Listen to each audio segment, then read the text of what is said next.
galing-galing mo. Smart dishwashing paste ko. Pritong ulam na masebo, plato o kaldero. Tanggaling for everyday. Ganyan pag smart ang dishwashing paste. May double tanggaling formula. Tanggal ang sebo, tanggal ang bakterya. Pahit para walang bahid, linis fantastic sa metal at plastic. Number one ko to. Tanggaling-galing mo. Smart dishwashing paste. ACS. May nagbago. May arte. May budget. Akala nyo lang yon. So solid. White rose papaya, wow, white rose.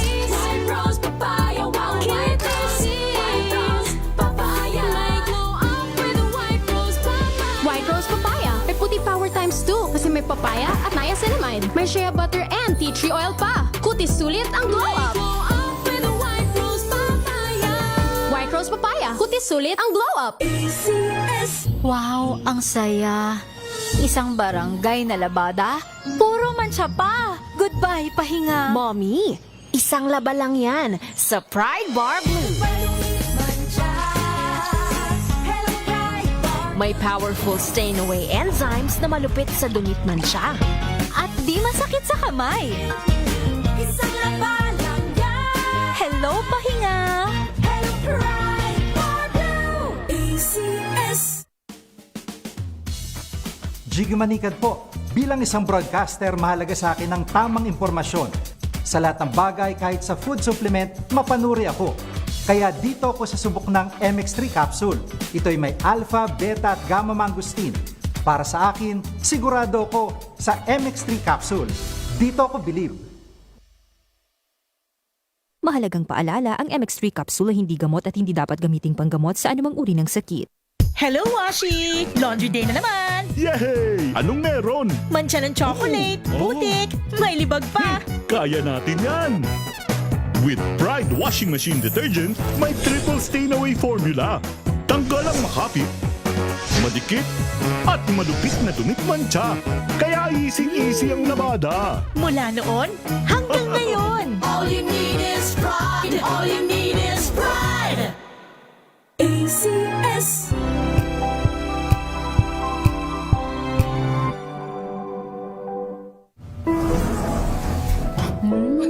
Amoy forever. Amoy LQ. Amoy New Calab Berry Blooms. Amoy kalat, amoy good vibes. Sa lahat ng bagay, simula pa lang, siguraduhing max protection na. Kasi pag kulang ang proteksyon, baka madaling masira. Sa ngipin, dapat may max protection din. Max sa halaga ng Unique Toothpaste. With Max Protect Formula, help stop cavities before they start, while keeping breath fresh. Try Unique Maximum Fluoride Protection. Para max alaga, max protektado. ACS. Amoy forever. Amoy LQ. Amoy New Calab Berry Blooms. Amoy kalat, amoy good vibes. Tips para sa mga nanay na may anak na pihikan sa pagkain, alamin. This portion is brought to you by ACS Manufacturing Corporation, ISO certified, maker of world-class quality Pride detergent. Ayon sa mayoclinic.org, alisin ang distraction sa oras ng tanghalian o hapunan. Halimbawa, ang pagtatabi muna sa mga laruan at gadgets ng iyong anak. Pangalawa ay maging mabuting halimbawa dahil mahihirapan kang mapakain ng gulay si bagets kung ikaw mismo ay hindi kumakain nito. Pangatlo, maging matyaga sa paghahain ng mga masusustansyang pagkain. Turuan mo siya ng iba't ibang klase ng gulay at prutas. At huwag kalimutang maging creative tuwing mealtime. Gawing kaaya-aya sa mata ng isang bata ang kanyang pagkain tulad na lamang ng paglalagay ng flavored dips. Tandaan, minsan ay normal lamang sa isang bata ang pagiging pihikan. Kaya naman maging matyaga lang sa pagtuturo sa kanila ng masusustansyang pagkain para ito ay kanilang makasanayan. This portion is brought to you by ACS Manufacturing Corporation, ISO certified, maker of world-class quality Pride detergent.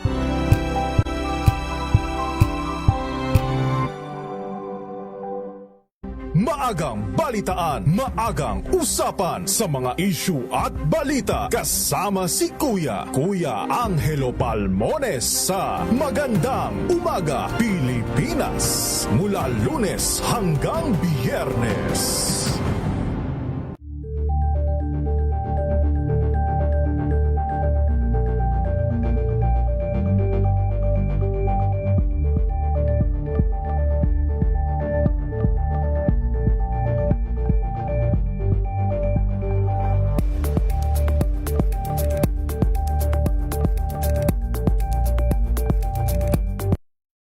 Kung good vibes ang hanap mo, dito ka na sa Sigurado!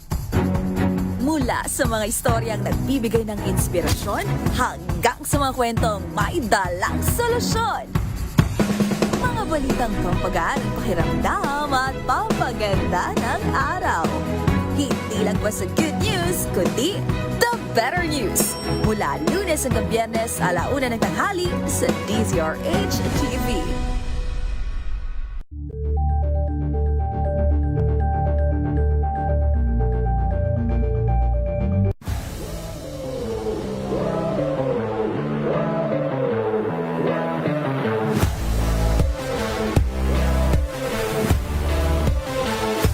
So pinag-uusapan namin din kanina ni Governor Helen na paghahanda at maging vigilant and mag-ingat dito sa Nipah virus. Si Senate Vice Chairman ng Committee on Health, Christopher Lawrence Bongo po ay nananawagan din sa ating mga health officials na maging vigilant at maghanda rin maigi dito sa Nipah virus na ito, although wala namang dapat pong ikapanik. Pero sabi po ni Senator Gon ay mas mainam na yung naghahanda sapagkat nung pandemic ng COVID nahuli tayo nang hindi tayo handa, although nakasurvive naman. Sabi ni Senator Bong dapat daw mas paigtingin pa ang ating mga entry points lalo na po sa mga airport para maiwasan natin ang nangyari din ng COVID-19 at maging alerto, mag-coordinate sa DOH kung may mga nakikitaan daw ng sintomas. At dagdag pa nito, ang tamang impormasyon ang pinakamabisang sandata laban sa takot. Kung may disiplina, koordinasyon at malasakit, may iwasan ng mas malalang problema. But tinuulit natin, wala namang dapat ikapanik, pero ang paghahanda po ay nasa atin. Sabi nga niya na nakita na natin ng pandemya kung gaano kahirap kapag wala tayong sariling kapasidad. Kaya masanda na tayong harapin ngayon ang susunod na mga banta sa ating kalusugan dahil mayroon na tayong napagdaanan. Kaya ang kahiling niya ay maging vigilant, maghanda at huwag dapat magpakampante sapagkat mas mabuti na yung lalo na sa ating mga health officials. Ano po? Alright. Thank you, Senator Go. Salamat po sa inyo. Samantala, Balansyado! Pangulong Bongbong Marcos hindi ho pabor sa pagdideklara na persona non grata ang mga opisyal ng Chinese Embassy. Left Narciso, RH14, Left. Hindi sang-ayon si Pangulong Ferdinand Marcos Jr. sa mga panawagang ideklarang persona non grata si Chinese Ambassador to the Philippines Jing Quan o sinumang opisyal ng Embahada ng China. Ayon kay Palace Press Officer Claire Castro, no ang tugon ng Pangulo sa panukalang ito. Walang ibinigay na paliwanag ang palasyo sa sagot na ito ng Pangulo. Pero una nang nagbabala ang Department of Foreign Affairs sa posibleng mga implikasyon ng panukalang ideklara bilang persona non grata ang Chinese diplomata. Iginiit ng DFA na kailangang pag-aralang mabuti ang ganitong hakbang nang may konsiderasyon sa mga interes ng bansa. Lumutang sa Senado ang ideyang ideklara bilang persona non grata ang opisyal ng Chinese Embassy na bumabanat sa mga opisyal ng Pilipinas kabilang ang mga mambabatas. Ito si Let Narciso para sa DZRH. Una sa Pilipinas, una sa Pilipino. Thank you, Led. Samantala, Makabayan Block naninindigan na may basihan daw ang mga reklamo sa isusulong nilang impeachment laban kay Vice President Sara ngayong Pebrero. Milky Rigonan, RH 12. Milky. Tuloy ang pagsasampa ng Makabayan Block ng panibagong impeachment complaint laban kay Vice President Sara Duterte ngayong darating na Pebrero. Ito ang tiniyak ni House Deputy Minority Leader Antonio Tino ng ACT Teachers Party List sa naging desisyon with finality ng Korte Suprema sa motion for reconsideration ng Kamara na unconstitutional ang impeachment complaint laban sa pangalawang Pangulo. Ayon kay Tino, naniniwala ang Makabayan na dapat papanagutin si VP Sara at may basehan ang mga reklamo gaya ng culpable violation of the Constitution, betrayal of public trust, and other high crimes. Bukod kay Tino, sina Representatives Rene Co ng Kabataan Party List at Sara Elago ng Gabriela Women's Party List ang complainants at sila rin ang mag-iendorso ng panibagong impeachment complaint laban kay VP Sara. Narito si House Deputy Minority Leader Antonio Tino. Gayunpaman ay tuloy pa rin ang pag-file muli ng impeachment complaint laban sa Vice President kaugnay sa pagwaldas ng 612.5 million na confidential fund. Hindi po magbabago yan. Sinusulong po natin ang panawagan ng taong bayan, lahat ng sangkot dapat managot. Magsimula tayo sa pinakatuktok sa Presidente at sa Vice Presidente. Samantala, sinabi ni Manila Representative Joel Chua, miyembro ng House Prosecution Panel at miyembro ng House Justice Committee, kukunin nila ang input ng Makabayan Block bilang complainants at endorsers ng impeachment complaint laban kay VP Sara. Ito ay kasunod din ng pagrepaso sa Rules on Impeachment para makatugon sa naging desisyon ng Korte Suprema. Ako si Mildred Guna, nagulat para sa DZRH, una sa Pilipinas, una sa Pilipino. Thank you, Melky. At speaking of Vice President, alam ho ba ninyo na from January to December 2025, ang Office of the Vice President libreng sakay ay nakapag-asistiya po sa 1,036,927 passengers. 1,036,927 passengers po ang natulungan po ng libreng sakay ng OBP. 1,036,927 sa Luzon, sa Visayas at sa Mindanao. Ito ay sa pamamagitan ng 9 na buses na deployed across the country ng Office of the Vice President. Salamat po. Samantala, meron muna tayong Flash Report. Flash Report! Mayroon hong 3 DPWH engineer sa Pampangang sinibak matapos isangkot sa Manoy 8% na pangingikil sa pangingikil o paninikil? Pangingikil ito sa kontrata. Boy Gonzales, RH29. Boy.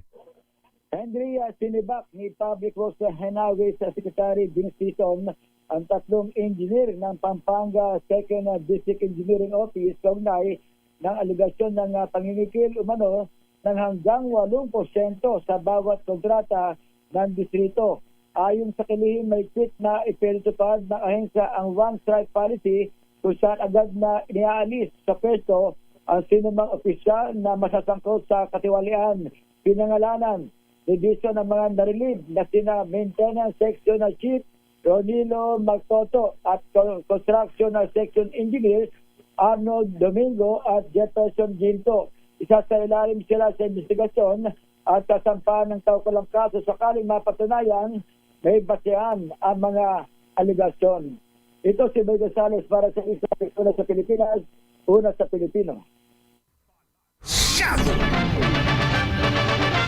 Flash Report. Flash Report! Din naman na rin mga engineer na rin ng DPWH. Although, talagang dapat naman masibak, managot, makasuhan, makulong.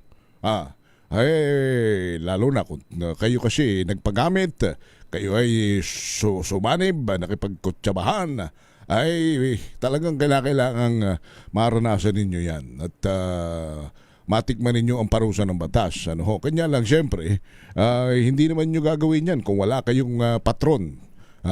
O walang puno at walang ugat at walang mas malalaking sangang nag-utos sa inyo. Kanya lang. Kayo ang mas madali mahina ang inyong kapit eh. Yung mga malalakas ang kapit ako. Wala pa. Yung ipinangako makukulong ng Pasko, bagong taon. Sino bang mga kwan? Balita ko yung yung ibang mga inhinyero, ano ba yung pangalan noon? Yung nagkakasino, nagplead ng not guilty pa hindi ba? Pagkatapos yung mga hinahanap nating mastermind. Si Saldico, sabi nasa Lisbon, Portugal. Yung pala nasa sa Sweden na. Ano ba naman tinamaan ng kunat na Ay, nako. 6 na mga pulis sa MPD na sangkot sa pang-hold up sa Makati City. Sinampahan ng reklamo sa Napolcom. RH5 Val Gonzalez. Val. Formal na dumulog at nagsampa ng kasong administratibo sa National Police Commission ang 4 na mga biktima ng pang-hold up ng mga pulis Maynila sa lungsod ng Makati. Kabilang sa mga inireklamo ay 1 sarhento at 5 mga patrolman. Sa press conference ay humarap ang 4 na biktima sa Napolcom para idetalye ang kanilang naranasang pananakit, panunutok ng baril at iba pa. Iisa ang kwento ng mga biktima. Pinagnakawan sila ng 6 na mga pulis. Sa investigasyon ng Napolcom, ipinakita ang kuha ng CCTV at ito ang isa sa mga matibay na gagamitin nilang ebidensya. Nais na mga biktima na tuluyan ng makulong at hindi na makalaya pa ang mga sospek. Hinihikayat naman ni Napolcom Commissioner Rafael Vicente Calinisan ang iba pang mga biktima ng mga pulis na magtungo na sa kanilang tanggapan at magsampa ng reklamo para tuluyang madiin ang sangkot na mga pulis. Ako si Val Gonzalez, DZRH, una sa Pilipinas, una sa Pilipinas. Thank you, Val Gonzalez. Samantala po naman sa probinsya, street level individual, drug suspect arestado. 27,000 na halaga ng simula sa Bilyas sa Pangasinan. Freddy Baldo. Freddy? Kulong ang isang 40 anyos na lalaki may live-in partner na residente ng poblasyon Villasis matapos masamsam sa kanilang tahanan ng 4 na plastic sachet na naglalaman ng hinihilalang shabu na tumitimbang ng 4 na gramo at may street drug price na 27,200 pesos. Batay sa ulat ni Villasis Chief of Police Major Edgar Alan Cerquiña, nagsilbi ang kanyang mga tao ng search warrant na pinalabas ng Regional Trial Court Branch 50 Villasis sa bahay ng suspect kanap na alas 10 ng gabi at kasamang ilang barangay official sa lugar nang halugugin ang tahanan nito kung saan ay nakumpiska ang nabanggit na illegal na droga at mga drug paraphernalias. Naharap ka ng suspect sa kaso ng paglabag sa Republic Act 9165 Comprehensive Dangerous Drug Act of 2002. Mula sa Action Radio Pangasinan, ito si Freddy Fajardo, Aristartid Taguulat para sa DZRH, una sa Pilipinas, una sa Pilipinas. Thank you! Salamat, Freddy! At sa ating balita mula sa Ipayong Dagat, pamahalaan po ng Australia, mahigpit na minomonitor ang paglaganap naman ng Nipah virus. Jackie Resyo sa detalye. Jackie! Mahigpit na minomonitor ng pamahalaan ng Australia ang mga ulat tungkol sa Nipah virus na paulat na kumalat sa India. Ayon kay Australian Health Minister Mark Butler, na hindi sila nagpapakampante lalo't matindi ang banta nito sa kalusugan ng mga mamamayan. Malinaw ang protocol ngayon ng bansa sa mga paliparan kaugnay sa mga biyaherong may sakit kahit saan pang panig sila ng mundo nagmula. Matindi na rin ang pag-monitor sa kanilang biosecurity measure para maiwasan na ang pagpasok ng virus sa Australia. Kasunod ito ng napaulat na 2 health workers sa India noong December na nagkaroon ng naturang virus at mahigit 200 sa mga close contact na mga ito ay mga asymptomatic. Unang nai-record ang Nipah virus sa Malaysia noong 1999 na nagmula sa mga paniki pero naipapasa sa iba pang mga hayop at sa tao. Naipapasa rin ang naturang virus sa mga tao sa pamamagitan ng pagkain kasama na ang pagkain ng prutas. Bagamat mahirap ang human-to-human transmission, oras na magkaroon ng Nipah virus, mayroon itong mortality rate na 40 to 75%. Dahil dito, ipinag-utos na rin ni Pangulong Bongbong Marcos ang ibayong surveillance o pagbabantay laban sa Nipah virus para matiyak ang kaligtasan mula sa sakit ng mga nasa Pilipinas. At yan ang balita mula sa ibayong dagat. Ito si Jackie Resyo ng DZRH, una sa Pilipinas, una sa Pilipinas. Thank you, Jackie! Oy! Sino ba rin Lisa? Blackpink. Naku, pasensya na kayo. Riyata alam naman nyo tayo sa hila tsapa lang natin pagmumukat sa kulay ng ating kutis Hindi na natin tsak na yung, kung kayo ay kaedad ko, hindi nyo nakilala ito si Lisa. Lisa Lorena ang kilala namin. Sabi siguro, sino yung Lisa Lorena? Oo. Ayan, i-google nyo na lang. Di ba? Sino ito? Lisa daw ng Blackpink. Opisyal na hong tourism ambassador ng Thailand. Ba? Sino ba rin? Josa Cruzat. Josa? Opisyal nang kinilala bilang tourism ambassador ng Thailand ang Blackpink member na si Lisa sa seremonyang pinangunahan ng Tourism Authority of Thailand sa Wat Aruna. Nakasuot ng dilaw na gown ng K-pop star sa kanyang appointment bilang Amazing Thailand Ambassador at ibinahagi rin niya sa Instagram ang mga larawan mula sa event. Si Lisa na ipinanganak bilang Lalisa Manubal sa Buriram Province ay sumikat bilang miyembro ng Blackpink at nag-solo debut noong 2021 sa album na Lalisa. Noong 2025, pumasok din siya sa acting sa HBO series na The White Lotus Season 3 at inilunsad ang sarili niyang management company na Loud noong 2024. Ito si Josa Cruzat nag-uulat para sa DZRH. Una sa Pilipinas, una sa Pilipino. Yung Blackpink pala. Josa, hindi ko na naman kilala yung Blackpink. Dahil ang inaabot ko nung girl group, ang inaabot ko yung Pussycat Dolls di ba? Yung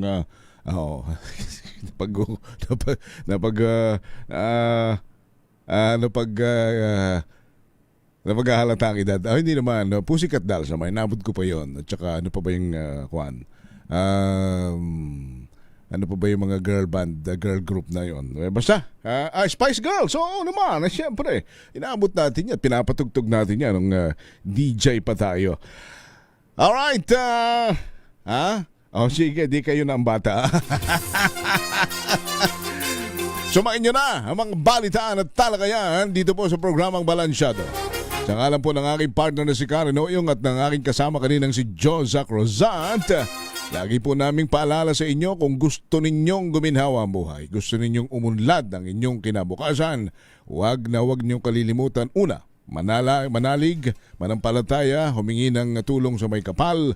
Numero 1 po yan. Pangalawa, huwag po ninyong pagnanakawan, huwag ninyong iisahan, gugulangan, lalo na po yung ating mga mahihirap na kababayan, sapagkat yan ay minamahal ng Panginoon. Yan ay makakalaban ninyo pag yung mga mahihirap po ang inyong inaapi.